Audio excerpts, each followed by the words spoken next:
the rain comes pouring down.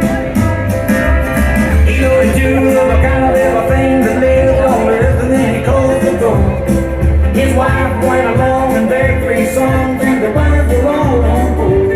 Well, the water destroyed everything on earth. Noah told him that he's not to blame. For 40 long days and nights it failed, but don't you know it was a mighty rain.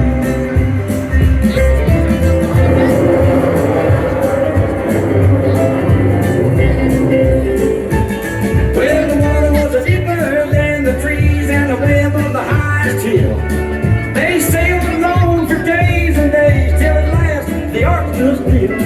Then Noah opened up the window wide and sent a dove to look back. He knew there was land when the dove returned with a melody in his back.